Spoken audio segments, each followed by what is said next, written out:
with another samba feel. Again, as I stressed in the other videos, this is not the only samba pattern. Playing the 1 and a 2 and a 3 and a 4 and a on the ride cymbal and matching that with your feet or the bell of the ride or a cowbell or what have you is not the only samba pattern in the book. But again, we're just working on structuring and building a samba feel with independence between our right hand and our feet, and we're trying out different left hand structures. So today, obviously I opened this up a little bit more than some of the other ones have been.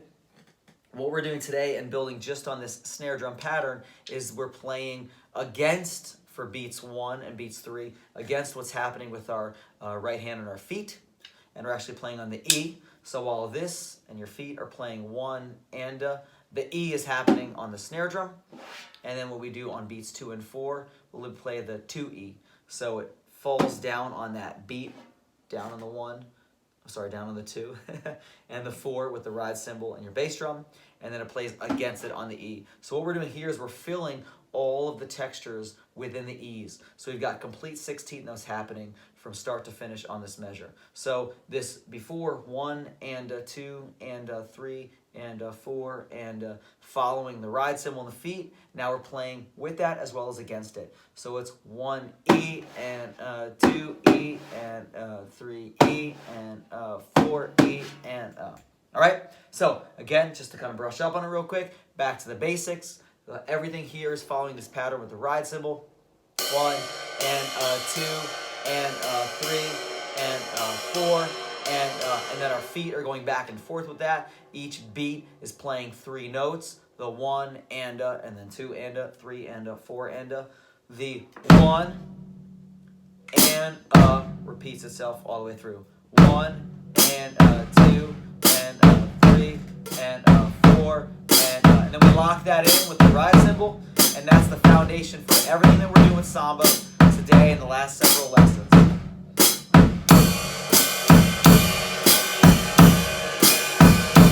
Now let's slow that down. And we've talked about that the independence is what is existing here right now. Whether we play it slow, fast,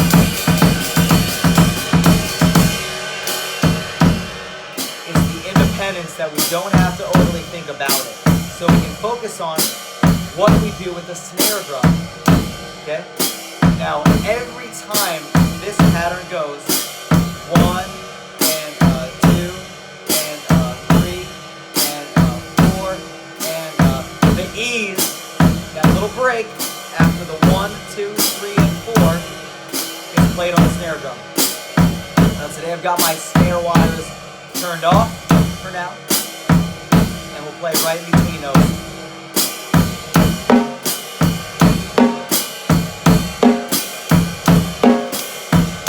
Okay? Then, of course, we add in, as I stated in the beginning, on the 2 and the 4 as well. 1. Ready? Here we go.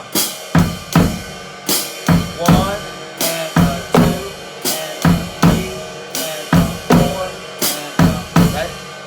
So, within that mix, we combine both those. We're taking up all the E's, as well as playing on the 2 and the 4.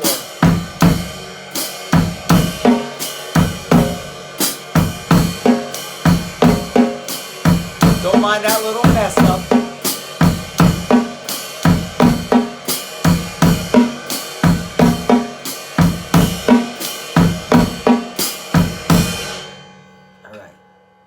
So let's talk about what's actually happening here.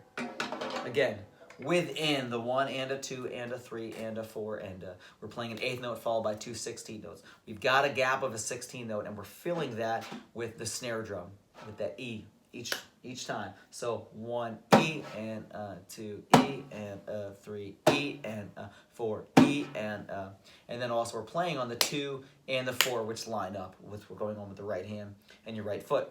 Now, it may be easier for you to feel through just the E's to kind of get that texture and the flow, because when you watch the body, there is a little bit of dance going on to that, right? And that's what this music should do. But then we add those 2 and the 4, and that's kind of that awkward kind of feel flopping down. So you may decide that you want to go with your hands, and we look at this as just the hands piece, right? And we do it all together, so we'll do all the E's plus the 2 and the 4. So we play this 1 E and 2 E and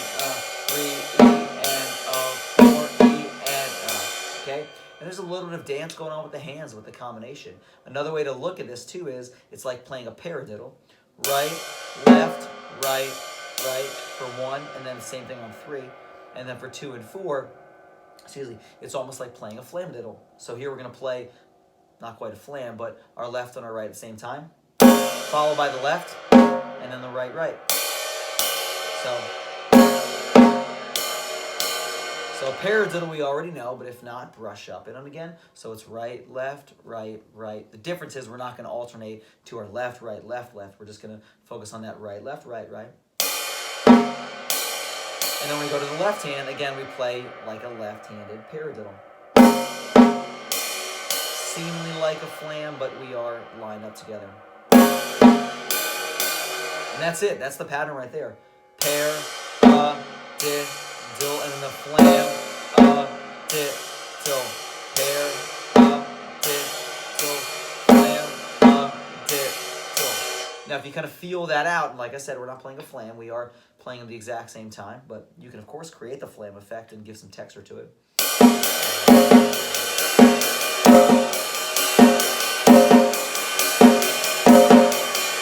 So that's really what's happening between the hands. But of course, going back to what we say over and over again, is the independence between the hands and the feet.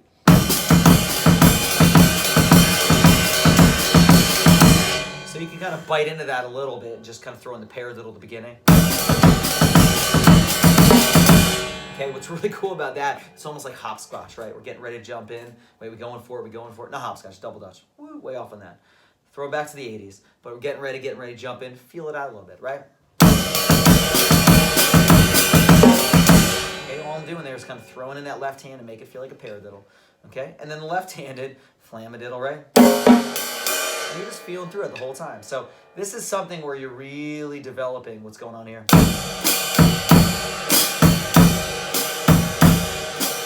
So when you can start to finally say, all right, my left hand, I can focus my attention on that. I can throw it on the E's.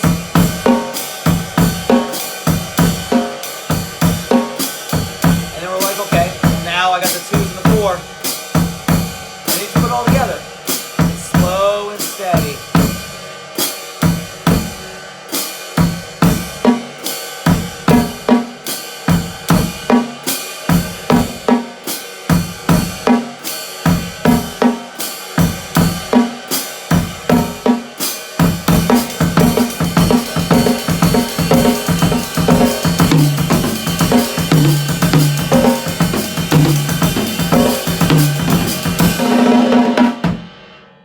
So big thing of what's going on there. This is tricky. This is not your basic simple one that you're just going to walk into, okay? If you do create more of this independence, you'll be allowed to focus your attention with your left hand just on the snare drum. However, it may feel just as good as I was walking through, treating it like a right-handed paradiddle and then playing that left-handed flamadiddle, only our hands are hitting the exact same time. Okay? So right, left, right, right, together, left, right, right. And again, right, left, right, right, together, left, right, right. And over again, all right? And then just bring the feet into it. So this is one of those ones where you're really going to have to feel out. There's a few different approaches you can go to being able to play it and getting the feel for it. But you take what works for you, take it step by step, play it real slow, and look at the sheet music when you have that in front of you, and you got this, all right? Remember, it's your samba, 1 and 2 and 3 and 4 and all on the right hand the whole time. Following that your feet, right, left, right, right, left, right, right, left, right, right, left, right, between your kick and your hi-hat on the foot, and then your snare drum is playing 1 E and 2 E and 3 E and 4 E and that's it. Good luck. You got this. You're gonna rock. You're gonna do awesome. And you're going to do a ton more after that. Why? Because you can. I'll see you next time. Take care.